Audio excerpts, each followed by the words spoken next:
Good afternoon.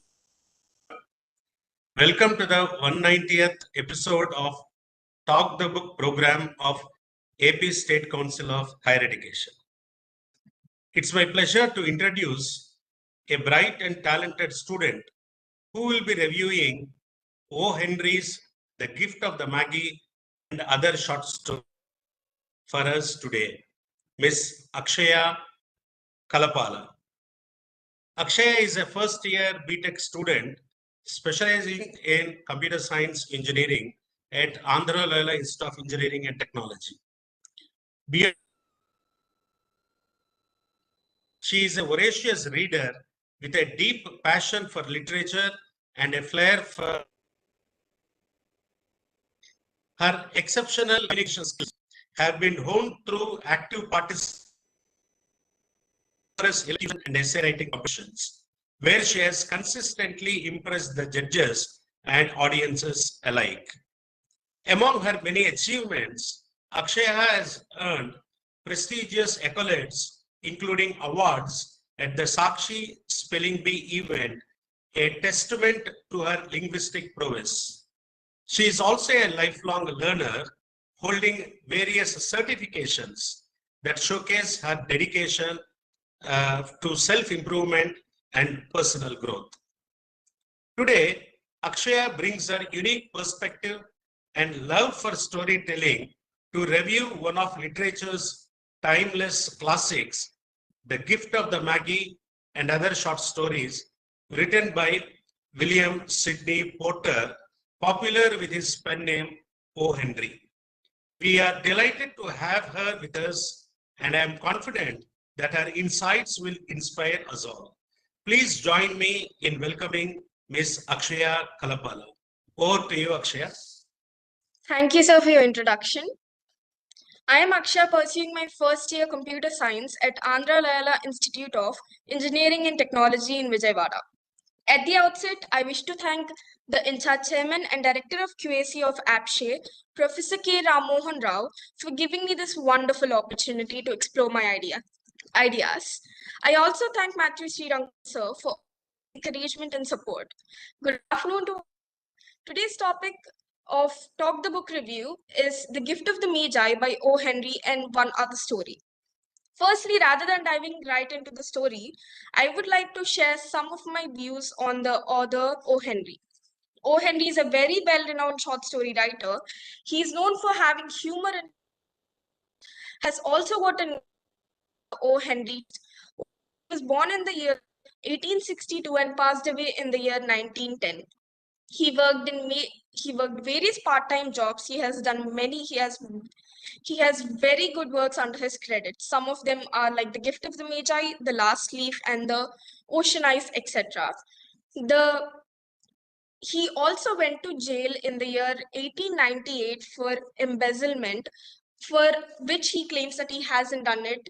So as soon as he went to jail, he didn't like give up on himself, like not give up on himself, getting negative thoughts on how the things were going on around him and how he was sent to jail for the thing he hasn't even done. Rather than that, as he was in the jail, he started even writing more about whatever stories that he wishes to write. His stories also have a small touch of humor, which like relates with everyone in our everyday life. Like normally when people are like having some fun time and those inside jokes and everything, those type of humor, O. Henry has those in his stories.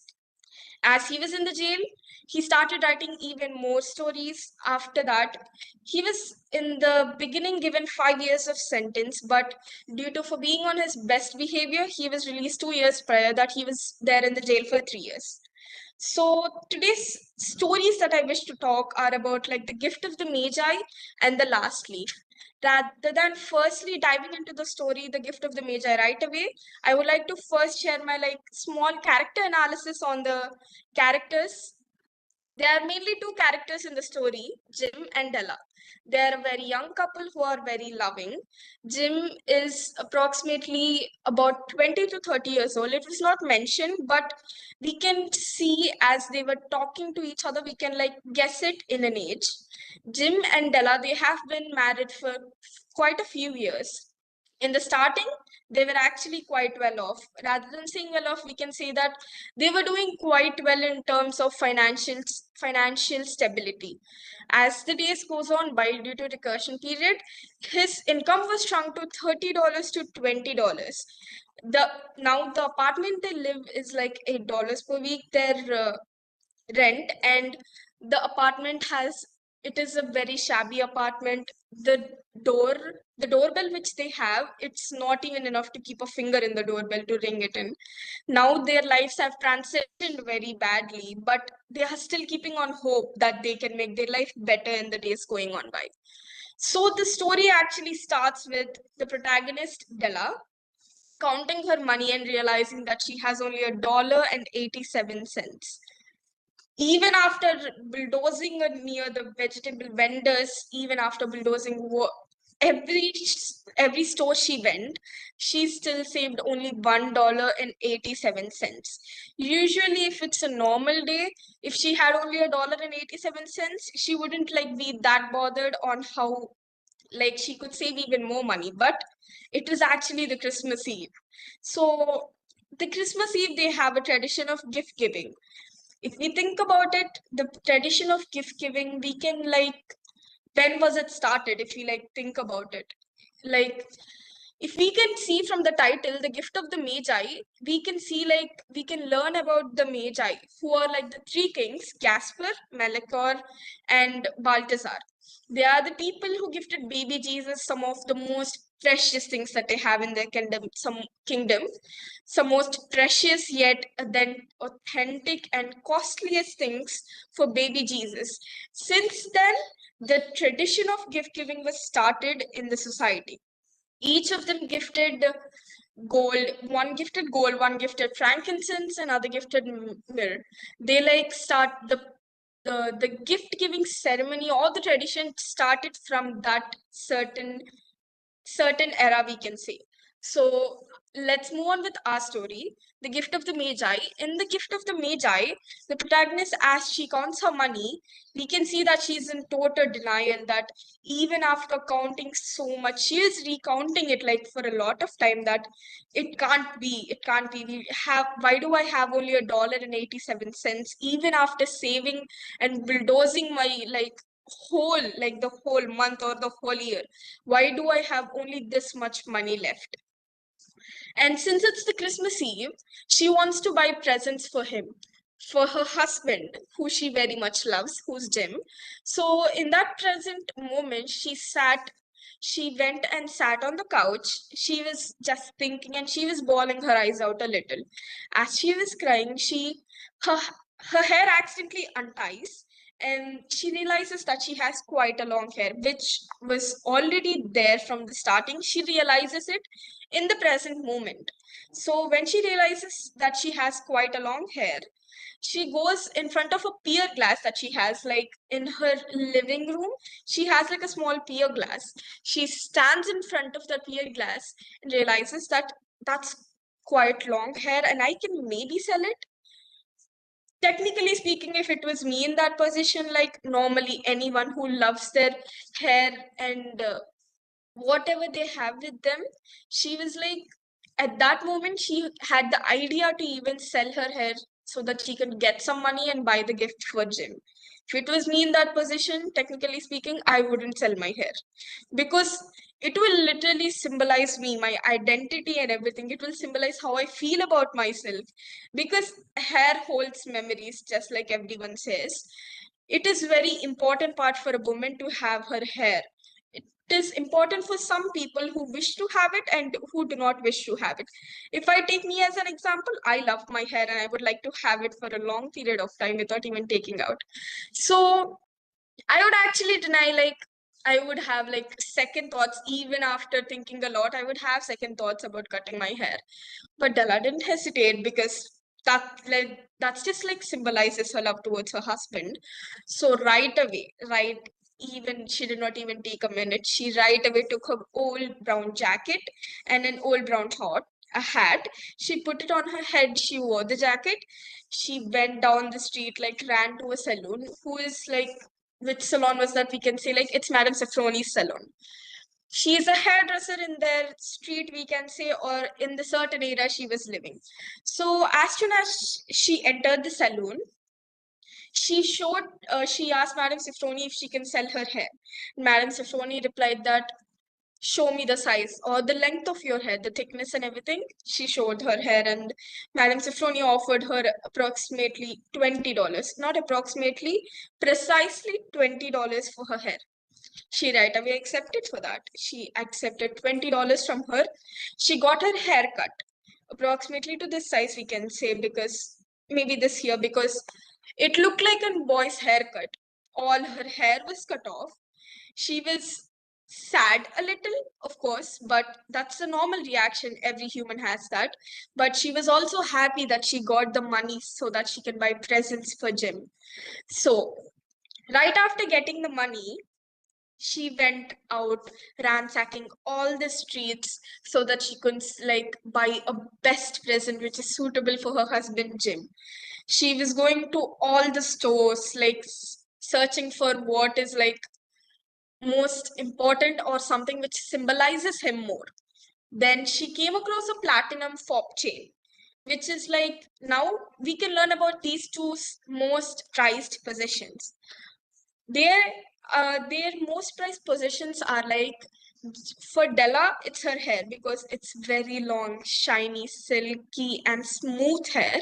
And for Jim, it's their ancestral heirloom, which is a watch. Their their watch was like, it holds so much pride for them. They're like, it's their most prized possession. So they wouldn't let go of it at most of the time, but Della did already. If I was in that position, or anyone I know who's in that position, I would be sad, that I would be depressed for even many days, that I won't be able to process my thoughts on like, what should I do on the next time? What should I do for like the coming days, or what should I work for? I would be in total denial on how the things would go on for me. But it wasn't the same for Della, because right away she went to all the streets, running around the streets so that she could find like the perfect gift for her husband. As she was walking and walking, like she went into a store, she came across this platinum fob chain. As Della realizes, Jim's heirloom watch, it is a good watch. It is a good watch, but it has been damaged a little because of the long time. So she wanted to give a leather. Normally, some people have leather straps like I have on mine. So his watch, I really don't know which leather strap or something, but we know that his watch was a little damaged. So she wanted to buy a fob chain, like he can attach it to his watch. So she right away like buy it. She asked the storekeeper like, what's the price of it? And he asks, she like the storekeeper informs her that it's $21, which is like the total of the money excluding the cents she has. So telling like this, like we can't lose our money like right away, because people in our generation, we love materialistic things a lot, and it is normal, it is just like valid, it's preferences, I would like to say. So in that present moment, she didn't even hesitate. She gave the $21, bought the platinum fob chain, got it nicely wrapped, and then took it to her home right away. As she took it to her home, she sat there for a few minutes, recalling all the things that she has done so far. Of course, she was not regretting it as much, but there was this a little teeny tiny bit of guilt that she has, because Jim loves. She was thinking Jim might have married Della only because of her hair. That's the reason she was like getting all these thoughts in her hair, thinking like, what if he doesn't like me anymore? What if he doesn't want to be with me anymore? Because my hair is all gone. So I can't do anything. What if he says that he doesn't want to be with me anymore now? So she was all stressed out. She was anxious the whole time. Like the whole time she was thinking and thinking like so much, so that it can be like, it is, what can we do with that?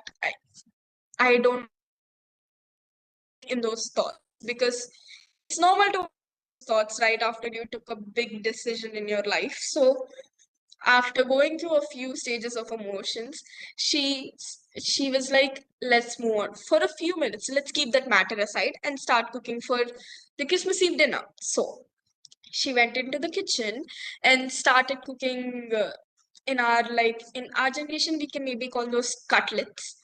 So she started cooking cutlets. They were like the cheapest yet homeliest yet the most easiest options for a Christmas Eve dinner. So she started cooking cutlets. She completed with her cooking. She placed them on the table and she came to the living room near the couch. She sat there on the couch for a few minutes. After sitting there on the couch, so every day they're like, if we can say like the daily life, Jim enters into the house approximately at a certain time. He like comes into the home at one certain time, so that he can like, rather than saying that he comes at home in a certain time, like for me my college is done at one certain time, let's take 5 p.m. I'll come at home right away at 5 p.m. Not, I'll come approximately at 5:30 p.m. Like that, Jim also comes home at that certain time. So Della has this habit of waiting for Jim every day. She can hear his footsteps from the stairs. Like on the staircase, as he's walking by, we can hear his footsteps from Della's visual. We can, if we can think from that. So she was waiting, walking around the room, waiting so much so, like thinking all the thoughts, what Jim might think about her hair and everything. So as she was like waiting there, she was waiting there for quite a long time. After that, after a few minutes, we can say Jim entered. She can hear like Jim's like footsteps from the staircase. So she started tidying up herself so that she can look presentable and everything. So she was tidying up herself totally, making her wanting to look like pretty. Even though with the haircut she has, she wanted to look even more presentable to Jim. This is very normal, because who wouldn't want to look like presentable to their loved ones? Because that's kind of like, it makes them happy, it makes the certain person happy. Both the persons, if you ask me, it's a mutual thing. If they're dressing up for each other, like it symbolizes uh, the love, or maybe the importance they give to each other in their lives. So she was tidying up herself, being very scared and anxious. She was waiting, like keeping her hands like this near her legs. She was waiting near the door. Jim opened the door. He was in little utter shock because he saw Della with the haircut. He didn't like speak anything for a few minutes. So he just was like standing there. He became like a wax statue. He was just standing there like that. We can't blame him. Of course, everyone will get shocked, because if suddenly someone who we know like starts like does a huge transformation to themselves, of course we will be shocked about that. So we can't blame him for being that shocked or something. So he was just standing there. After that, Della, being the nervous person or the anxious person she is, she started yapping continuously and she started crying a little. We can't say like totally bawling, but she was like in that state of mind where she was like so sad. At the same time, she was in denial and everything. All the stages of, like, she was in all the stages of sadness. So she was like sitting, she was like standing there at that moment. She saw and she started yapping, saying that you, it's okay, my hair was very awfully fast, you don't have to worry about that, it will grow very awfully fast. You know, you should love me for the person I am, right? You will love me very much. I hope you love me very much. I hope you'll like not stop liking me from now on, because my hair is not there with me. So what happened at that moment was, Jim was just like a wax statue. He was just standing there. He wasn't showing any emotions, nothing or at all. He was just standing there with his like carry like the work the people who take this like carriers for their work, those small suitcase kind of thing. He was catching with one of them, and he was standing there looking at Della like that. So as he was looking at Della, he slowly started walking into the home and sat near the couch, like rather than think, sat on the couch. After that, Della literally out of idiocy, she is asking like, will you not love me anymore? She's like, because he isn't talking anything. She's like totally like in confusion of what Jim thinks of her hair. So she's like, what am I going to do? But Jim, she explains herself saying that I cut my hair off so that I can give you a Christmas present. At that moment, Della takes the present, the platinum fob chain. She keeps it on the. She places it on the table. She places that gift on the table, and that moment, Jim opens the gift, and he realizes what Della has bought for him. Jim realizes it's a platinum fob chain. So after like taking a moment or two, he right away takes another gift from his bag or pocket. He takes it, like he kind of throws it on the table. We can't say placed it, but he throws it like a little, not in a rude way or coming off rude or something. He does in that way. So he keeps it that way. So out of curiosity, of course, Della opens the gift and realizes that it is like the tortoise shell combs, which, if we can like get a backstory on the tortoise shell combs, that time Jim and Della were like in a railway station or some metro kind of station, and Della was looking across through like the window of a store, seeing the tortoise shell combs. She realized that she was looking at them like thinking, wow, they're so pretty, I would want one of them. But in their like in their financial state, they wouldn't be able to afford it because they were quite low in money. So she would like she might feel guilty. So she might feel guilty about asking him, so she did not lie, so she did not ask Jim about that. But Jim kind of noticed that he kind of noticed that looks towards the tortoise shell comb. So he's like, he also has those inside thoughts, like only if I had the money I would have bought them, but they were of course low on money, so he wasn't able to buy those for her at that moment. But out of uh, how did he buy those for me? Because he also doesn't have enough money because they were quite in low income and everything. So Jim then starts explaining herself. Jim starts explaining himself, saying that he also sold his ancestral heirloom, that watch. He also sold that so that he can buy a present for Della. They both were in total utter shock, like realizing they just had a moment of silence for that. For a few minutes, they were literally silent. They were like, since they can't use those gifts anymore, because Della has short hair, which can't like she can't use those tortoise shell combs at the moment because they wouldn't fit in her hair, and Jim will not be able to use that platinum fob chain because he sold it to like buy a present for Della. So they were like progressing whatever was like happening at that present moment. So they were thinking and thinking. They were taking their sweet time thinking about that. After that, J- Jim starts. Jim takes the first initiative in like speaking about it, and he says that since we can't use these presents anymore, let's just keep those aside for now. Let's just keep those aside and let's move on with the day.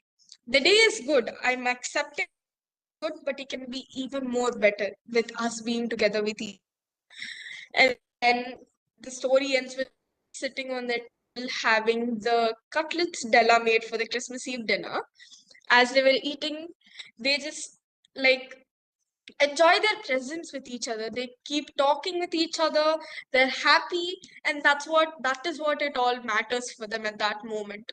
So if we like take some like take a main point from that story, we can like see their sacrificial love towards each other. Like even though how much I would love a person, I wouldn't be able to sell something which would symbolize my whole identity, because a person would never want to lose their identity.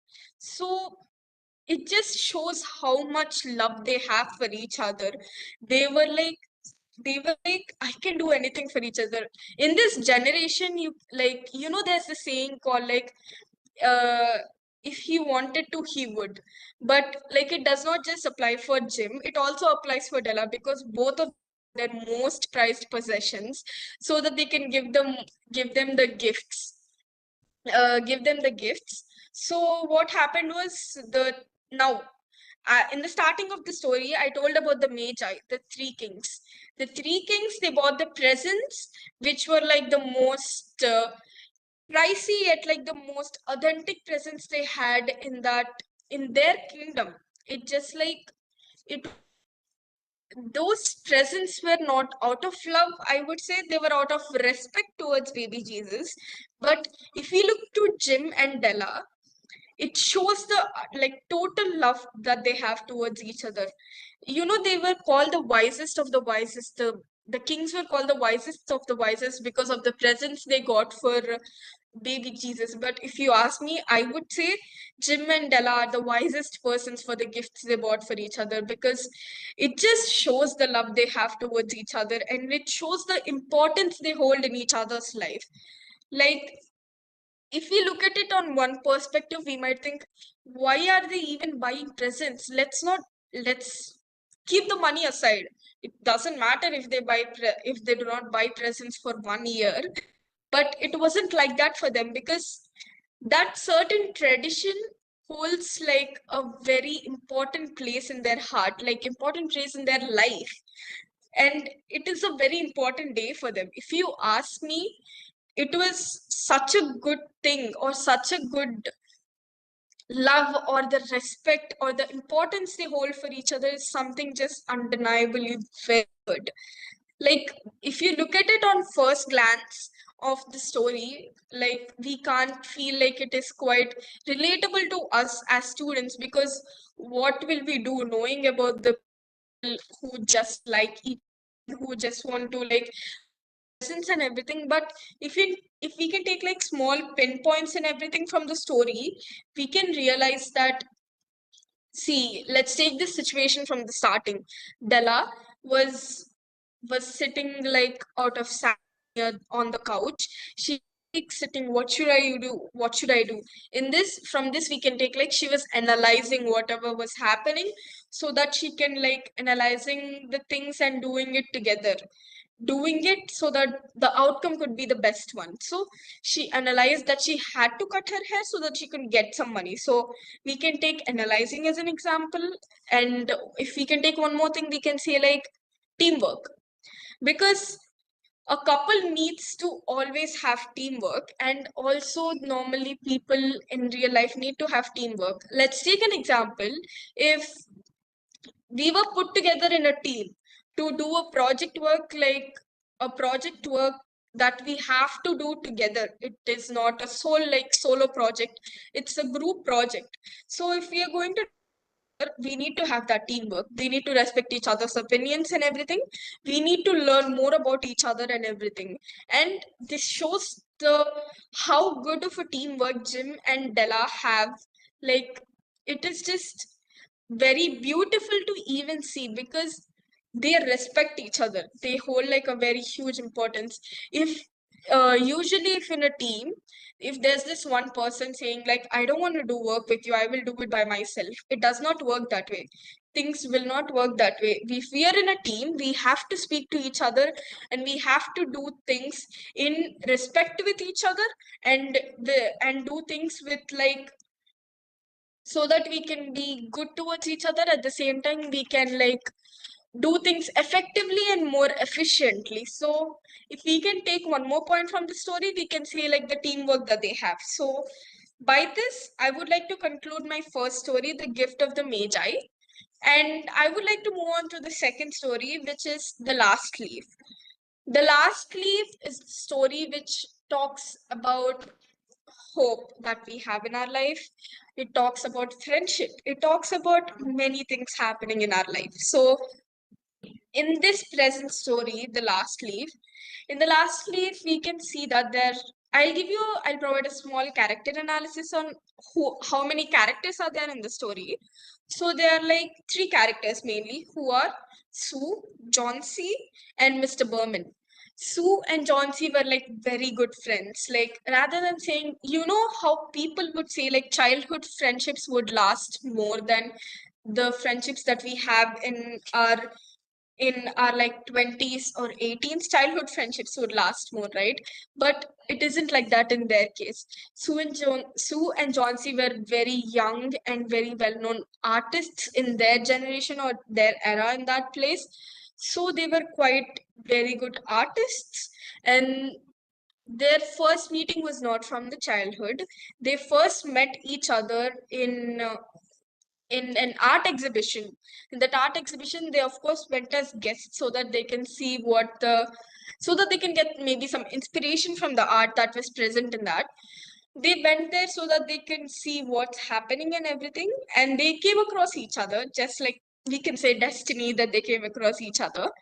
They were like they met each other, they vibe matched, they loved each other like very much because they like the way they portrayed each other like to each other. Like if I have a friend, I would like that person by the by how she's treating me, or how her behavior is, or how that person is solely is. So just like that, Sue and John C liked their vibe of between each other, so they started being friends since that moment. And moving on, after I don't know, maybe a few months, a few days, a few weeks, let's say, they moved into a studio apartment together. They started living with each other from that moment, so on. So, like in this story, now the main point starts. In this main point, one of the friends, John C, has pneumonia, which is like a disease which can be cured.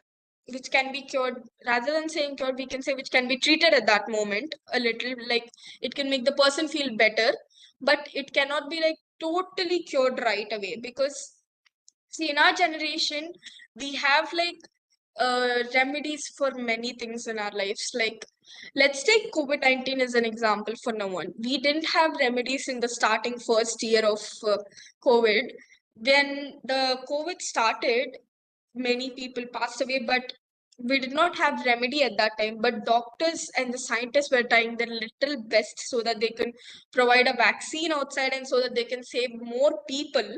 So as they were like going on and on in the time in the timeline of COVID, they actually found a vaccine. They found a vaccine, and they started started giving to all the people who are like affected and not affected too. So like that, in our present days, we have things, we have the technology, we have the laboratories and many more, so that we can like provide we can give some like vaccines or maybe medicines which can help for others and ourselves. But in the time that they were there, it wasn't like totally that they had all the medicines or all whatever it was there at that moment. So that time pneumonia had like what shall we say about that? Pneumonia had that they can be treated, but they cannot be like totally treated. It can be like halfway. It's like totally in the half or maybe more. Like let's say if there's 100%, maybe we can treat that person a 90% or that time. So she had pneumonia at that time. So it was very like it was near like December. So it was very cold place. They were living in New York, in that place. So it was very cold. And people are prone to getting pneumonia in that time of the year because the cold attracts it. So that moment, so Johnsy had doctor visit her like alternative days or maybe each day if her like condition was, but she had doctor visiting her alternative days sometimes. So as the days were going on by, she wasn't really though. She was like becoming worse, but her friends she like why is her condition becoming worse? uh, she was like at that time Sue was like totally taking care of Johnsy, and at the same time she was doing all her artistic works and everything. See, if it was normally me in that place, or let's just like not only me or anyone who was like lazy or would want to slack off, I would take that as an opportunity to slack off. And I would be like one of my I would feel like my friend is not feeling well, so I'm not doing my work. But it wasn't the same for it wasn't the same for Sue. She just like she managed her time perfectly so that she can do all the things together. Like she was taking care of Johnsy, at the same time she was also completing all the arts that she wants to do. So she was taking care of Johnsy all the time. See, if I had a friend at that moment, like who was not feeling well and everything, I wouldn't be able to continue doing everything. Like I wouldn't be able to do art and everything because I would like to spend all my time with that sole person. Because what we don't know what might happen in the future, so we would like to have all the time we can so that we can be with that person at that time. But it wasn't the like it was the same for Sue, but she was also a very vigilant person. She started working on her artworks even more, selling them out also, so that she can get some money, so she can use that for Johnson's treatment. So at that time she was working, at the same time taking care of Sue, at the same time taking care of Johnsy. So as the time goes on by, the doctor one day like visits them, of course, to check over Johnsy's condition. So as she was sitting there, Johnsy was sleeping on the bed they had in the studio apartment. If we can like if you want to visualize, I can like say like let's just visualize a part where we can know like the main part of the story. In their apartment we can say that there's a table, we can say like there's a bed there, and there's a window which has like if you're sleeping on the bed, we can see that there is a big tree outside the window.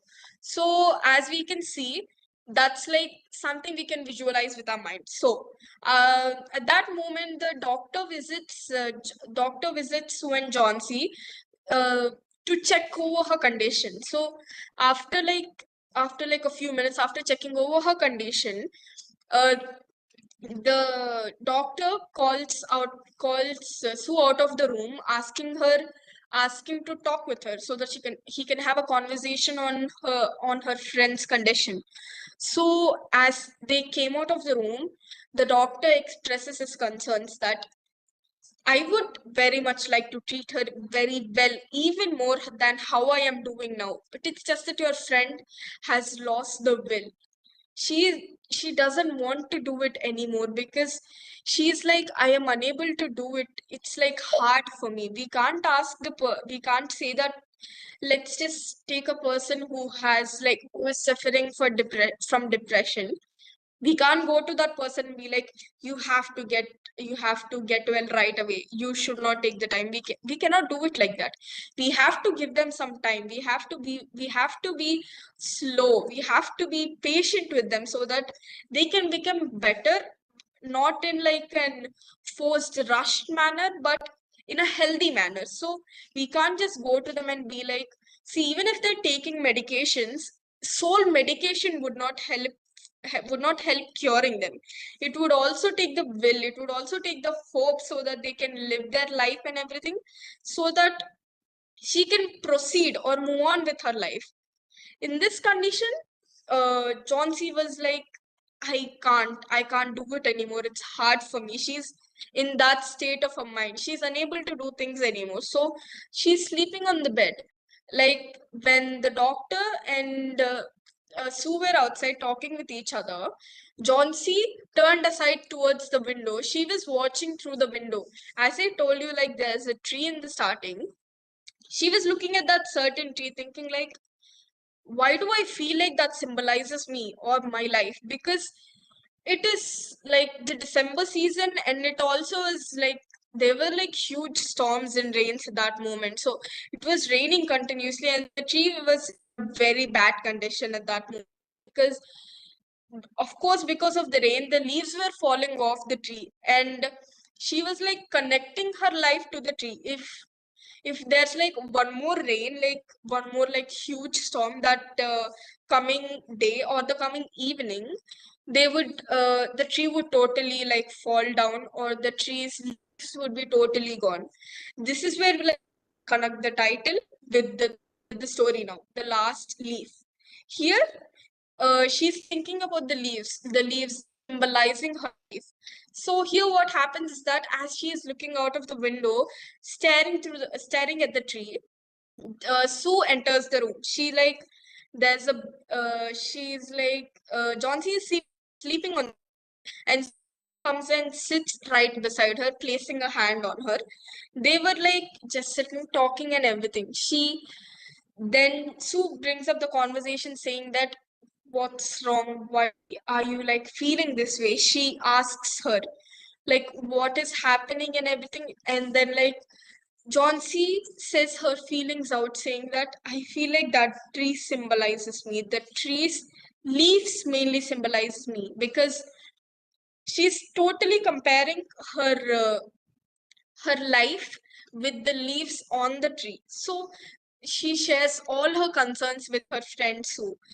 Sue is like, it is not symbolizing you. It is not you. You're going to live your life even more. Of course, Sue being the supportive friend she is, it is going to be like that. Because at that moment, if one of my friend came over to me and she's like, I don't think so, I can't do it anymore. I feel like this is happening to me or that is happening to me. She's like saying that, of course I will be supportive of her. Like, no, it is not that way. I would like to give like my positive set, like I would like to share my positive mindset on that certain certain thing that she's speaking with me. So at that moment, as they were speaking and speaking, she realizes whatever that's happened there, and she's like starting to sit there, like whatever that she's saying. So she's like, it is nothing's going to happen to you. You're going to be very well. You're going to like recover from it. We're going to be like, we can like have fun with our life as so, and like from now on, after you like recover from pneumonia, because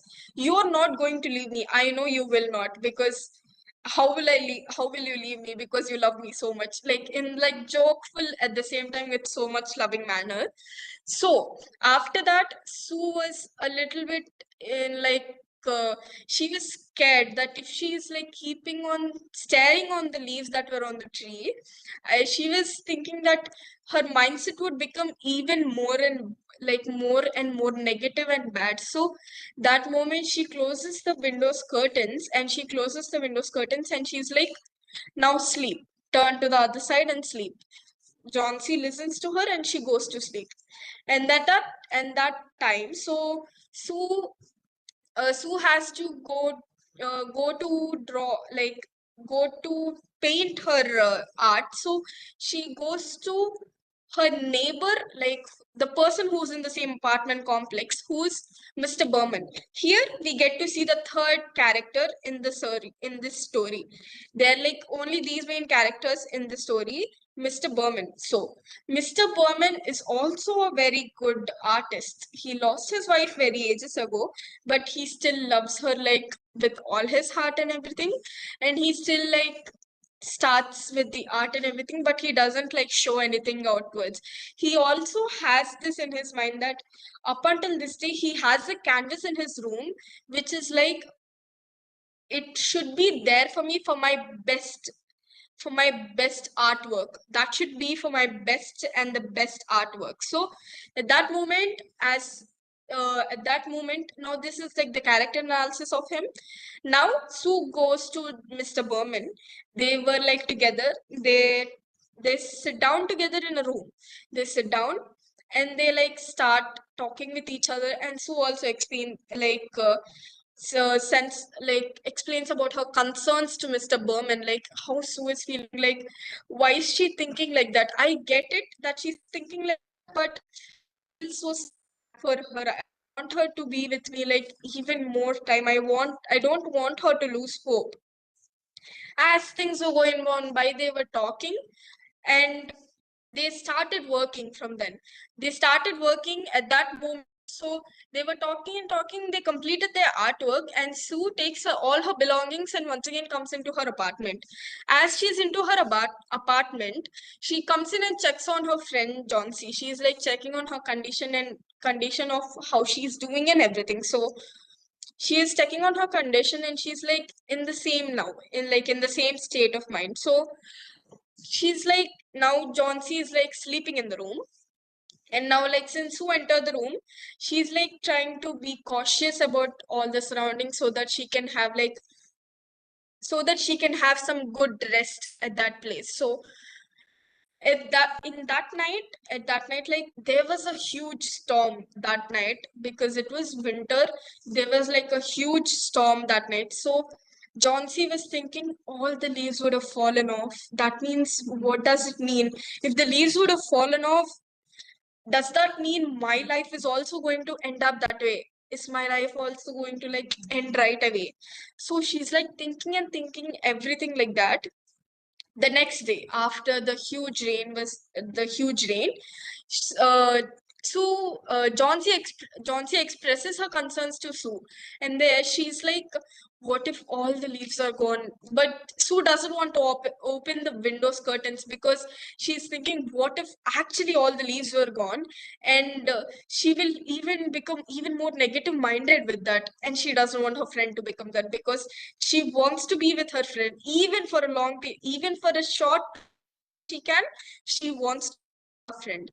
So she like wasn't like totally accepting to open that curtain, but Johnsy was like, need to open it. You should open it now. I want to see what's there in that. So she wasn't able to deny her, of course. She went and opened the curtains.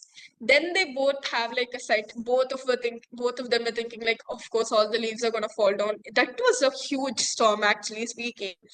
If it was a normal tree, of course, all the leaves would have fallen down. That moment when they stared out of the window, they realized that there was one like only one leaf on the tree available, like present at that moment. So they were like, how is that even possible? Even after the storm the previous night, how is that even still there? They were like, how did this happen? It is still holding on to holding on to its life. Like the leaf is still there and it is still healthy. So they were thinking, and like Johnsy gets into her mind saying that maybe I should not lose my hope that way. She like starts thinking even more, saying that maybe I shouldn't lose my hope that way. Maybe I should do it easier and maybe in a better manner. So she's like, I should never that negative minded anymore. So she's like, I should become even more positive and everything. So as they were talking and talking, she like slowly changing her mindset to become like more positive and everything. The time goes on by, of course she hasn't recovered fully, but the next time when the doctor visits them, the doctor is like, she's not like totally recovered, but I can say she's in a better state at the moment. So what happened is like she's now doing okay, but not totally, but we can say she's doing okay for her present situation. So what happened is that next moment, like Johnsy is like okay at the present moment to the thing like that she can stand up by herself, do things for herself. Next day they like see an ambulance near their apartment complex. They're like, what is happening? What is there and everything? So they're like, what is happening in that moment? So they were like, then they get to know this main part of the story. So there was like Mr. Berman, after hearing all their concerns from Sue, he goes out in that train and he goes out, those type of arts like illusion arts, we can say them. He starts drawing them. He's like with a huge ladder. He stands up on the ladder. He starts drawing an illusion art so that it can look like a leaf. A leaf is still holding onto it.